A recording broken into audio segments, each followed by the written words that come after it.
cette réunion du conseil d'administration de la MRC du Granit du 12 avril 2021. Donc, je vais demander aux élus présents de se présenter. Donc, je commencerai par Madame Bisson. Bonjour, France Bisson, préfet suppléant. Ensuite de ça, Monsieur Lalumière. Oui, bonjour, Denis Lalumière, maire de Stratford et délégué du secteur du parc Frontenac. Monsieur Lachance. Bonjour, Jeannot Lachance, maire de la municipalité de Saint-Robert, représentant du secteur Chaudière. Merci. Monsieur Brousseau. Brosseau. Pierre Brosseau, maire de Val-Racine, délégué du secteur Mont-Gosford et Mont-Mégantic. Madame Morin. Julie Morin, mairesse de Lac-Mégantic, représentante de la Ville-Centre. Monsieur de Frontenac, Monsieur Gaby. Bonjour, Gaby Gendron, maire municipalité de Frontenac. et représentant du Mont Mégantic et Gosford. Non. Pas vrai. Pas vrai du tout. Secteur Mégantic. Tu vois, je t'ai confondu, je t'ai mis à l'autre. Bon, bien, merci beaucoup. Donc, vous avez reçu l'ordre du jour. Est-ce qu'il y a des points à ajouter? Non? Donc, ça me prend un proposeur pour l'ordre du jour. Madame Julie Morin et Monsieur Pierre Brosseau. Le point 4, suivi au procès-verbal de la dernière séance. Le point 3, procès-verbal de la séance du 8 mars, excusez. Donc, vous en avez pris connaissance? Est-ce qu'il y a des questions? Monsieur Lalumière, vous en faites, est-ce qu'il y a des questions? Non. Vous en faites la proposition, Monsieur Lalumière, Denis et Monsieur Gendron. Au point 4, il n'y avait pas de suivi au procès-verbal. Le point 5, Fonds local d'investissement, le FLI, on n'avait pas de dossier à traiter. Le point 6, Programme d'aide d'urgence petites et moyennes entreprises, le PAU-PME. Donc, je demanderai à Sonia de nous faire une intervention à ce sujet-là. Oui, le PAU-PME, en date du 8 avril, on a un montant de réservé de 1 535 156. Fait que ça, c'est notre enveloppe totale. Au 8 avril, on a accepté 33 dossiers. Notre moyenne pour les dossiers est autour de 30 000 par dossier. Fait que présentement, on a un montant de 978 000 d'investis. Fait qu'il nous reste un petit solde, un solde, bien pas un petit, mais quand même un bon solde de 600, auprès de 600 000 là, pour les dossiers à venir. Puis on a encore une rencontre cette semaine, là, jeudi matin, là, pour analyser des dossiers. Là. Il en rentre tous les semaines. Et juste pour faire un petit comparable, on dit qu'on a 33 dossiers d'aidés dans le PAU-PME. Dans le FLI, on a 53 dossiers actifs. Fait que juste vous faire un état de situation, là. Ça fait le tour. C'est beau, merci. Le 6.1, programme d'aide d'urgence stagiaire. On devait parler des stagiaires au niveau de l'aide pour les PAU, là. Oui, en fait, dans le programme, tantôt, je vous ai dit que notre enveloppe, c'est 1 535 156. Dans cette enveloppe-là, il y a un montant de 3 que la MRC peut se prévaloir. On aide déjà les entreprises là, à travers les documents à préparer par leur firme comptable. Fait qu'on est en train de regarder aussi pour aller chercher 1 ou 2 stagiaires pour la période estivale pour faire le suivi des dossiers puis tout le calcul de l'AREM, le pardon prêt que les entreprises vont avoir le droit. Fait qu'on va le prendre à même ces fonds-là. C'est un point d'information. On va être... ça devrait représenter autour de 5-6 000 là, pour des stagiaires pour à peu près 1 mois chacun. C'est beau, merci. Le Fonds québécois d'initiative sociale, le FKIS, c'est un fonds qui a été délégué à la MRC et la MRC l'a délégué à la SDE, à la CDC en gestion. Donc, la CDC qui s'occupe de la gestion de ces fonds-là. C'est un fonds qui représente un montant de 441 467. On a des critères dans le fonds. C'est une demande d'au moins 30 000 et jusqu'à 150 000 Et la CDC a fait des entretiens avec les possibles promoteurs pour ce projet à la fin du mois à la fin de l'année 2020 et en début d'année 2021. C'est un peu pour dresser le portrait de ce qu'est le FKIS. Il y a eu quatre organismes qui ont montré de l'intérêt. 2 projets ont été déposés. Ces 2 projets-là ont été analysés. Le premier projet, qui est le projet de MOVE. MOVE, c'est de la scolarisation. Donc, ce projet-là est là depuis les 5 dernières années, mais ont besoin d'un petit coup de main pour les 2 prochaines années parce que leur objectif, c'est de se faire reconnaître comme formation afin que les gens puissent avoir des enseignants payés pour faire ces formations-là et que les gens puissent y participer. C'est des acquis de secondaire 5 en général et aussi des acquis de compétences pour travailler sur d'intégrer le marché du travail et aussi de l'aide pour faire garder les enfants le temps qu'ils font leur formation 2 à 3 jours semaine. Donc, le montant du projet est de 215 106 et il demande 94 384. Est-ce que vous avez, le projet a été analysé et correspond à tous les critères. Donc, le comité d'analyse recommande à partir du comité FKIS d'accepter ce projet-là au montant de 94 384. Il y a des questions? Moi, j'en ferai la proposition. Oui, Julie, elle propose. Est-ce que j'ai un secondaire? On voulait proposer les 2 projets en même temps dans la même résolution. On voulait les faire dans la même résolution? Oui. OK.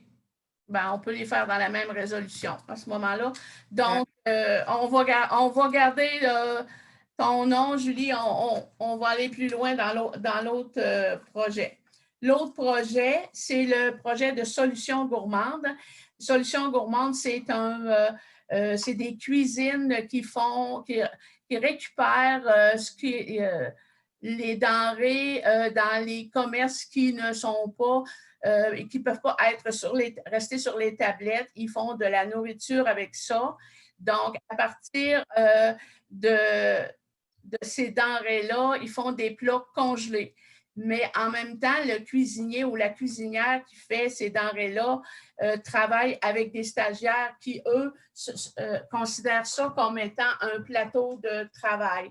Donc, ces plats-là sont vendus à un coût minime à la population en besoin et ont aussi comme objectif d'aider à servir les cafétérias dans les municipalités qui n'ont pas nécessairement de service.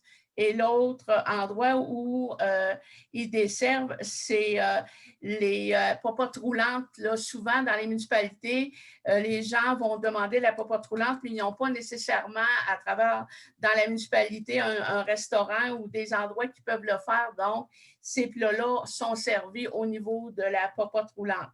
C'est un service qui se développe, qui est venu commencer en fin 2019, début 2020. Et c'est un service qu'on veut étendre à la grandeur de la MRC. L'objectif de leur demande de 150 000 pour les 2 prochaines années, c'est pour ouvrir le marché puis aller plus loin dans l'offre vis-à-vis de chacune des municipalités, autant au niveau de l'école qu'au niveau des entreprises qui pourraient utiliser ces services-là. Est-ce qu'il y a des questions? Ça va? Donc, je veux une proposition pour les deux projets ensemble, Solutions gourmandes et le projet MOVE. Donc, Mme Morin, vous répétez votre... Oui, considérant que ça a été recommandé là, par le comité. Et ça a été recommandé par elle aussi par le comité FKIS. Là. Mme Morin, qui seconde? Monsieur Gendron, merci.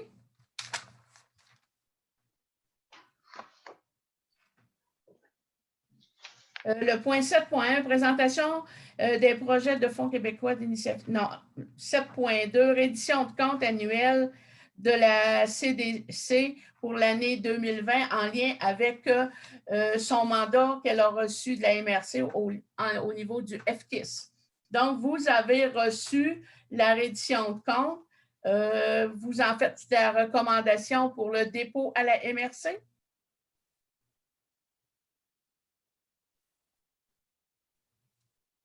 Parce qu'il faut c'est un point d'information. En fait, on vous le dépose, puis il va être déposé au Conseil des maires pour approbation par le Conseil des maires.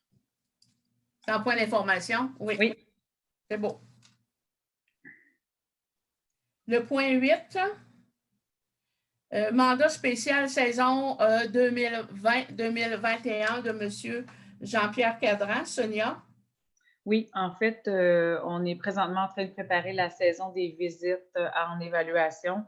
On a 3 visiteurs là, qui sont de retour pour la saison estivale.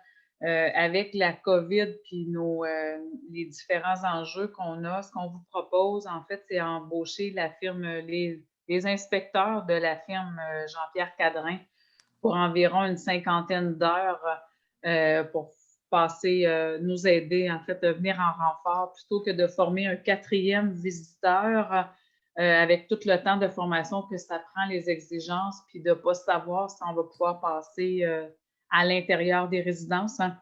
Fait que ça représente aux alentours de 23 000 $. Si jamais ça devait être différent, là, on va revenir vous voir. Mais sinon, on devrait être correct aux alentours de 23 000 $ pour faire autour de 500 heures à la firme externe. On va choisir les municipalités aussi qui sont le plus près de Sherbrooke parce que les visiteurs ils viennent de là. Fait que tous les permis qui ont été demandés, puis nos visiteurs vont se concentrer sur l'inventaire. Le temps économisé, en fait, de la formation d'un 4e visiteur, ça va nous permettre d'envoyer une de nos agents là, à une technicienne en évaluation qui va pouvoir aller faire un peu de terrain aussi là, parce que nos 3 visiteurs sont en 2e et 3e année. Fait qu'on va avoir besoin. Puis ça va être pris à même les sommes prévues là, dans le budget évaluation. Là. Il n'y a pas de coûts supplémentaires engagés. Là. C'est déjà à même les sommes disponibles en évaluation. Mais on va avoir besoin de... Sonia, voudrais-tu me répéter les heures? Parce que j'ai compris 50 puis l'autre fois 500. Là, c'est peut-être moi. Hein? C'est autour de 500 heures. OK. Oui. Donc, ça me prend un proposeur. Monsieur Lachance et Mme Bisson. Le point 9, contrat avec CITAM pour la gestion des appels des bouts de faux septiques. Oui, en fait, ce qu'on vous propose, c'est pas facile de doter les postes, puis on avait un poste 6 mois par année, 4 jours par semaine pour la prise des appels des bouts d'installation septique. Fait qu'on vous propose pour la prochaine année d'aller avec cette firme-là qui va prendre, on va tout préparer nos protocoles, puis qui vont prendre les appels là, sur les heures de bureau pour les vidanges de bouts d'installation septique, là, dépendamment si c'est des appels d'urgence ou pas. On a déjà une entente avec notre fournisseur qui assure les heures de fin de semaine et de soir. Fait que cette firme-là, c'est vraiment sur les heures de bureau. Fait que ça représente un montant de 13 000 $ plus une ouverture de dossier de 1 500 $ pour ouvrir notre dossier. Puis, c'est en bas de ce que ça nous aurait coûté, en fait, d'embaucher une ressource, puis de la loger, puis de la former. Fait qu'on a beaucoup d'espoir là, en cette firme-là. Puis on a des municipalités de notre territoire qui l'utilisent, puis il n'y a que de très bons commentaires là, avec la firme CITAM. Fait que je vais avoir besoin d'un proposeur questions? planifieur pour 1 an. Est-ce qu'il y a des questions? Non? Pierre, tu proposes? Qui seconde? Monsieur Lachance?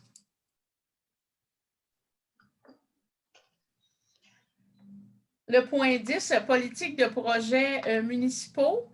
Donc, Sarah nous avait dit que ce point-là, s'il vous plaît. Oui, en fait, vous avez préparé la politique, on l'a fait avec le comité administratif. Quand on vous l'a présenté au mois de mars pour un dépôt au Conseil des maires, on l'appelait politique de projets structurants, projets municipaux et MRC. Aujourd'hui, on est revenu faire quelques petites modifications, fait qu'on va abroger notre résolution 2021-33. Puis on va faire une nouvelle proposition pour déposer au Conseil des maires la semaine prochaine. Puis notre politique va s'appeler vraiment projet politique de soutien. Attends un peu, il ne faut pas que je me mêle moi non plus. Fait que c'est vraiment la politique de projets municipaux et MRC 2020-2024 pour améliorer les milieux de vie de notre MRC, qui va être présenté au Conseil des maires le mois prochain. Fait que vous, si vous êtes d'accord, vous allez faire la recommandation d'adopter cette politique-là. Et c'est la politique qui vient encadrer le 1,5 million de projets municipaux à l'intérieur du FAR volet 2. Donc, qui en fait la recommandation? Monsieur Gendron et Madame Bisson. Le point 11, politique de soutien aux projets structurants. Donc, cette politique-là, elle est rendue au ministère des Affaires municipales et de l'Habitation en train de se faire relire pour être sûr que nous cadrons avec les besoins de l'entente, là. Donc, l'objectif est de la recevoir dans les prochains jours et de faire un comité administratif spécial pour analyser ça et de la déposer au Conseil des maires de la semaine prochaine du 21 avril. C'est de l'information, hein, je ne peux pas... Oui. On n'est pas prêt à faire une recommandation. Ça va? Le point 12, fonds d'aide COVID, aide dans les MRC. Donc, je passerai la parole à Sonia pour le fonds d'aide. Oui, en fait, l'objectif, c'est d'informer le comité administratif que la MRC du Granit a reçu un montant de 800 010 $ dans le cadre de l'aide financière dans le contexte de la pandémie de la COVID pour atténuer les impacts de la COVID là, sur les finances. Fait qu'on n'a pas encore tous les paramètres d'attribution et les critères. Fait qu'on va revenir en atelier de travail avec des propositions. Fait que c'était pour vous informer là, que la MRC avait été admissible à ce montant-là. Fait que c'est un point d'information. C'est beau. Le point 13, la Fondation du Cégep Beauce-Appalaches, versement de la contribution de l'année 2021. Donc, c'est à prendre résolution pour verser la contribution, la contribution de l'année 2021 au Cégep. Monsieur Pierre Brosseau et Monsieur Lachance, merci. Ressourcerie du Granit, le point 14, versement de la contribution annuelle de 2021 au montant de 15 000 $. C'est une contribution qu'on fait à chaque année à la ressourcerie. Est-ce qu'il y a des questions? Est-ce que je prendrais un proposeur et un secondaire? Madame Morin et Madame Bisson, merci. Le point 15, engagement d'un adjoint à l'aménagement, engagement de M. Philippe Vermette. Je passe la parole à Sonia. Oui, en fait, c'est pour vous informer qu'on a procédé la semaine passée à l'embauche de M. Philippe Vermette à titre d'adjoint à l'aménagement. Son mandat a commencé le 7 avril, que son salaire est celui de la classe D, là, tel que prévu au manuel. Fait qu'il a déjà commencé, fait que c'est pour entériner l'embauche de M. Vermette. Donc, ça me prend un proposeur, Mme Bisson et M. Lachance. Le point 16, c'est engagement d'un animateur pour l'OTG, engagement de M. Michael Hébert, qui en est à sa 3e année comme animateur au niveau de l'OTJ, responsable des animations dans les camps de jour. Donc, c'est pour signifier qu'il va être de retour au travail d'ici en mai. On sait, la date, je ne l'ai pas précisément, mais c'est en mai qu'il va revenir au travail. Le 24 mai, Mme Fecteau. 24, OK. Ça, Ça me prend un proposeur, Mme Bisson et Mme Morin.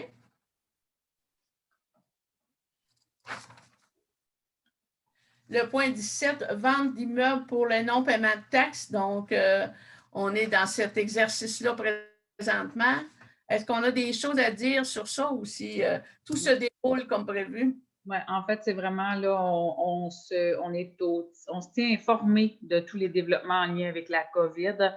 Présentement, notre vente, elle est planifiée. Vous avez vu dans les journaux, et sur notre site Internet, en fin de semaine dernière, qu'on a sorti selon nos obligations légales.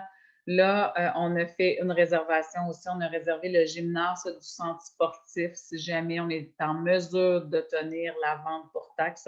Celle-ci se tiendrait là. Dépendamment de quelle zone on va être, fait qu'on lit tout ce qui passe là, du mamage, puis on va s'assurer d'être informé. Mais si tout se passe comme c'est là en date d'aujourd'hui, bien, c'est là que ça se passerait. On va voir dépendamment des changements de zone ou pas. Fait que la vente va se tenir au centre sportif, mais on va aviser les médias, pas les médias, mais nous, on va faire des avis publics si jamais on a besoin de reporter la vente à une date ultérieure. À suivre. À suivre, oui. Le point 19, est-ce qu'on avait des choses à dire au niveau du bâtiment?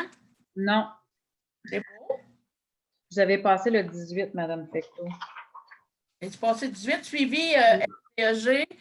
La rencontre est cette semaine, mercredi. Pour le moment, moi, je n'ai pas de choses à ajouter au niveau de la SDE. OK. Le point 20, opportunité. On n'a pas rien à dire à ça. On n'avait rien ajouté. Donc, le 21, la date de la prochaine séance administrative, là, le 10 de mai.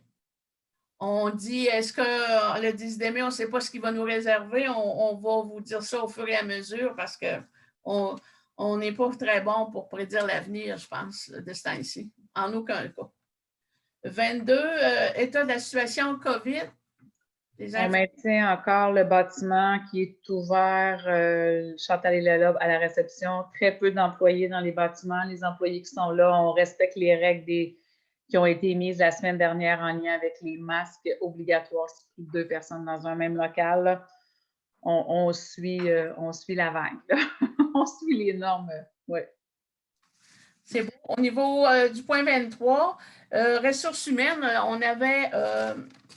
En fait, je dirais juste qu'on a quand même quelques postes qui sont en affichage présentement.